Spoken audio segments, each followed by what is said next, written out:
Bonjour et bienvenue sur Zen Yogi, tout un état d'esprit, le podcast qui vous veut du bien. Cette semaine, on va parler des causes de la souffrance, comme l'exprime Patanjali dans les Yoga Sutras. Pour rappel, c'est l'un des textes les plus importants en yoga. Les causes de la souffrance sont au nombre de 5, et c'est ce dont je vais vous parler aujourd'hui. La souffrance est au cœur de nombreuses religions orientales. On peut le voir avec les 4 nobles vérités du bouddhisme, dont pour rappel, la première de ces 4 nobles vérités établit ce qu'est dukkha, la souffrance. Et plus particulièrement en posant le principe que tout est souffrance. Dans la philosophie du yoga, nous nommons les origines de cette souffrance klesha, qui signifie donc souffrance, mais aussi affliction, souillure ou encore émotion destructrice. Les 5 kleshas sont l'ignorance, qu'on appelle avidya, asmita, l'égoïsme, raga, l'attachement, vesha, l'aversion, et le dernier, la peur de la mort, abhinivesha. Et on va commencer par l'ignorance, avidya, qui serait à la racine de toutes les autres afflictions.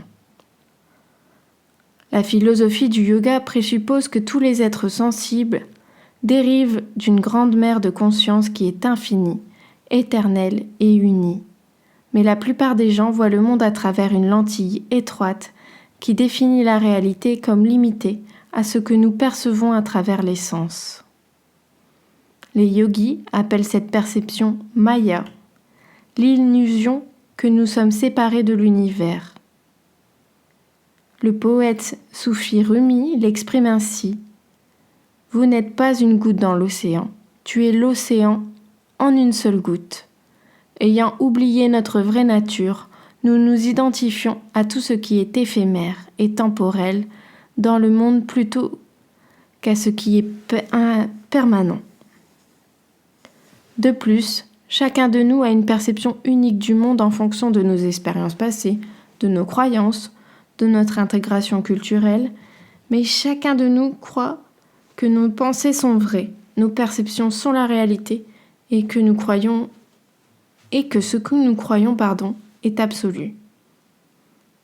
Notre enracinement dans ces croyances nous empêche de coexister harmonieusement avec ceux qui voient à travers une lentille qui ressemble un peu à la nôtre. Ce que je veux surtout exprimer par rapport à avidya, c'est que le fait qu'on a une fausse identité, on s'identifie à nos pensées, on s'identifie à notre corps, alors qu'en fait, on est le témoin qui observe. Toujours revenir à cette idée qu'on est la conscience qui observe et pas nos pensées, pas notre mental, pas notre corps. Deuxième des 5 causes de la souffrance, asmita, l'ego. Une fois que nous croyons que nous sommes séparés du tout, la deuxième klesha se développe à partir d'un besoin de définir exactement qui nous sommes. Asmita se traduit littéralement par je suis ou l'ego. Il englobe toute l'image que nous créons de nous-mêmes. Il a des références externes, telles que je suis grand, je suis petit, et il peut aussi avoir des références externes, je suis mauvais, je suis bon, je suis colérique, je suis patient, extraverti ou introverti. Bref, la plupart d'entre nous créons de nombreuses couches d'identité tout au long de notre vie en utilisant nos histoires et nos modèles pour aider à affiner et à ancrer la définition de nous-mêmes dans quelque chose que nous croyons être permanent et unique. Nous nous identifions à notre apparence et à nos sentiments, à ce que nous faisons dans la vie, à notre statut relationnel, etc., etc., etc. Le je. Ensuite, 3e cause de la souffrance, raga. Raga, c'est l'attachement. qui suit inévitablement du développement de l'ego. Une fois que nous avons réduit notre définition à nous-mêmes, nous commençons à nous identifier à ce qui nous procure du plaisir, comme une nourriture savoureuse, une conversation joyeuse, un câlin d'un enfant ou de quelque chose de plus toxique. Dans notre monde moderne, nous avons un accès presque illimité à ce qui nous procure du plaisir. Nous allons rechercher davantage les choses qui créent de la joie dans nos relations, dans les expériences, dans les associations. La philosophie du yoga, elle suggère que si nous pouvons et devons apprécier les choses qui nous apportent joie et bonheur, l'attachement à elles cause de la souffrance. C'est pas le fait de prendre du plaisir à une certaine situation, c'est le fait que si elles ne sont plus là, eh bien on est malheureux, on a de la souffrance. C'est en ce sens-là que raga, c'est une souffrance. Et même des souvenirs heureux, ça peut venir perturber cet équilibre, cette équanimité, lorsqu'ils deviennent une source de nostalgie ou un sentiment de déconnexion du moment présent et de la conscience intérieure. Dans son livre Yoga, l'art de l'intégration, Rohin Mehta écrit « La vie peut être vécue, cela ne peut pas être tenu. L'affliction de l'attachement nous empêche d'essayer de garder ce que nous aimons en permanence. Cet attachement crée de la souffrance. »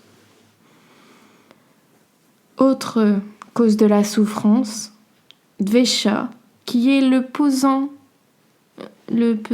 opposé de raga, le versant plutôt opposé de raga.